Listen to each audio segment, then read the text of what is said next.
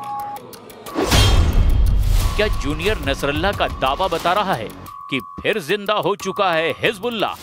क्या हिजबुल्लाह को ईरान से फिर मिलेंगे हथियार?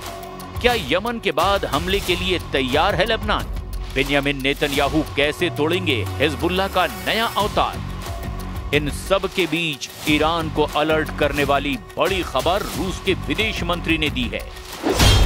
जब से रूस के विदेश मंत्री सर्गेई लावरोव ने कहा कि ईरान पर फिर हमला हो सकता है, तब से तेहरान में रेड अलर्ट है। सिग्नल साफ है कि इजराइल कोई बड़ी तैयारी कर रहा है, जिसकी खबर पुतिन को हो चुकी है और उन्होंने अब ईरान को आगाह भी कर दिया है। रूस और ईरान की दोस्ती बहुत पक्की है। यूक्रेन के युद्ध में ईरान ने रूस को बड़ी मदद की है। हजारों शाहिद ड्रोन रूस को सप्लाई किए गए और इन्हीं ड्रोन की टेक्नोलॉजी से रूस ने अपनी ड्रोन फैक्ट्री तैयार की। ईरान की ड्रोन वाली सपोर्ट ने ज़ेलेंस्की की फौज का जीना मुश्किल कर दिया। इस बात का ख्याल पुतिन को भी है, इसीलिए उनके आदेश पर रूस के विदेश मंत्री ने संयुक्त राष्ट्र में ईरान से हो रही नाइंसाफी का मुद्दा भी उठाया। И его стремление добиваться от Тегерана односторонних уступок путем шантажа и давления. Считаем такую политику неприемлемой, а все манипуляции для восстановления антииранских санкций ООН, как и сами эти санкции, незаконными. एक बात तो बिल्कुल साफ है कि ईरान और रूस साथ साथ है और अब ईरान हिजबुल्लाह को फिर से खड़ा करके बाकी अरब देशों का गुट बनाने की भी कोशिश कर रहा है। कतर पर हुए इजरायली अटैक ने पहले ही अरब वर्ल्ड को इजराइल के खिलाफ कर दिया है। लेकिन दूसरा सच ये भी है कि लेबनान में हिजबुल्लाह और यमन में हूथी के अलावा इजराइल से लड़ने की ताकत अब तक किसी अरब देश ने नहीं जुटाई है।